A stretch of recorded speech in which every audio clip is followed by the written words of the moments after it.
Hello and welcome to Confused Rifts, also known as Challenge Rifts, also known as Where Did My Exploding Palm Go? Now, this week, you rushed her out the door. Look what fucking happened, okay? You told her, we're doing a challenge rift, we're doing it now, we're doing it live, I don't care what rift we're running, you're putting on your fucking clothes, you're putting on your gear, you're slapping in some gems, and we're running a challenge rift, you need to do it now. I don't care what it is, you're doing it.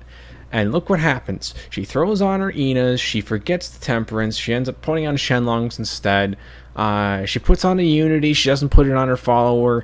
She puts on a Bolcathos' wedding band, no one knows why. She puts on Krelms, everyone dies inside a little bit. Sun Wukos happens. Bad ones at that. Clearly an accident. This is what happens when you rush a woman out the door, okay? You don't do that. You can't do that, man. You just can't. Sometimes you just have to be a little bit more patient and you have to let her put her stuff on. Okay? You just can't rush her out the door. Otherwise this shit happens. So, I'm going to real quick provide you with what you need to do. So, keep up your sweeping wind. When I get the spirit back, I'll show you exactly what that fucking looks like. So, sweeping wind. So you get stacks by hitting things and critting them. You keep up the stacks by hitting things. So seeing how like they're staying at 3, my allies hitting doesn't count. I have to hit, right? Me personally. And the sweeping wind itself hitting doesn't count either. I have to hit. If it's another ability, it doesn't matter. As long as it is not sweeping wind and it is not my allies, it's okay. Alright? So, that's something to keep in mind. The sweeping wind is going to be a good portion of your damage, so you're going to want to keep that up. You have Cyclone Strike. You're going to use this to pull in enemies within a pretty big radius on your screen towards you. And then you're going to use Crippling Wave. And this is going to do a fair amount of damage. A fair amount of damage to everything that was then pulled in, while they're also taking damage from your sweeping wind. This will then kill them, and you move on. Now, you don't kill very many white enemies, the trash mobs, right? Instead, you skip most of them. You only kill the ones in big clusters, and you pretty much ignore the first floor. Unless, I have been proven wrong by, like, Spaghetto or something like that, and they've, like, gotten a time that's, like, insane. They, like, kill stuff on the first floor. But don't worry about that. That's for advanced users. You'll figure that out on your own. So you just kill stuff like this, right? And once you've killed the big groups, you move on, right? And here's the extra thing.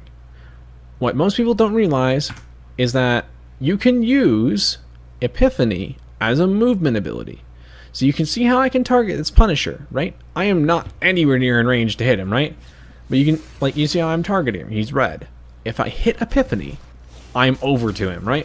I can dashing strike back. I didn't mean to do that. And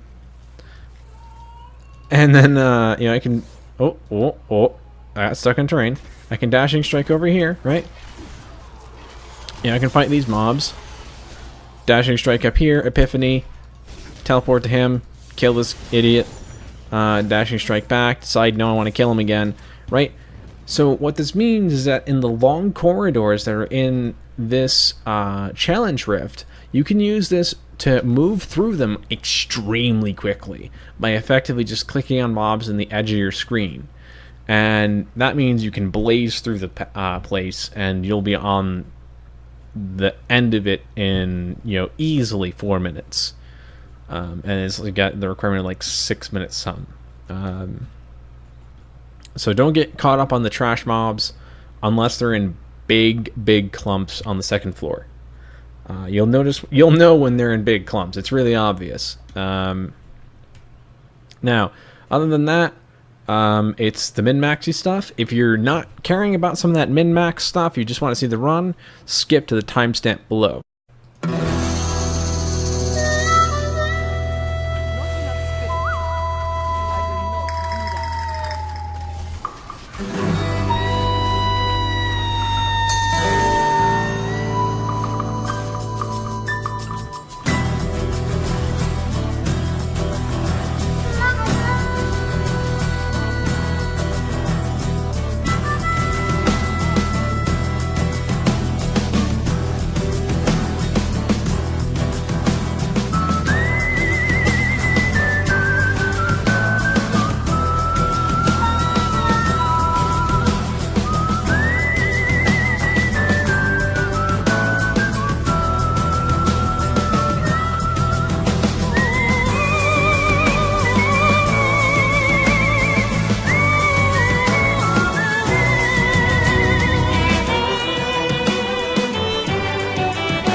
So, 3 minutes 20 seconds, incredibly easy to beat considering I've run this rift 7 times and 2 of them were scouting. So really like 5 times. I'd have to check how many times on stream I actually really did run it. But it's something along those lines. I really didn't run it very many times. I know it's less than 10. So the next stream, which will be very soon, probably not long after this video is uploaded, in fact, I should be pushing the leaderboard again. Even though I'm still in the top 50, I still want to push. Obviously, I'll be knocked off the top 50 if I don't try. So I'll be doing that. After getting a solid position in the top 50, I'll cool down for a bit, and we'll be doing some regular Diablo 3 content. What that entails, nobody knows. Maybe an insane patch comes to the PTR and we have to do some theory crafting over there.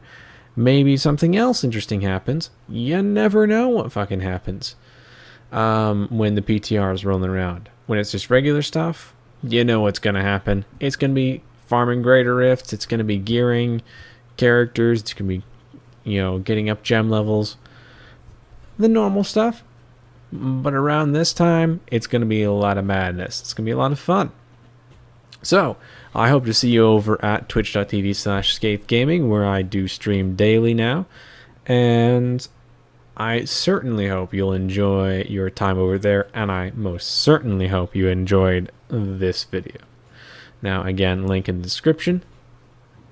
And I will see you next week at the very least.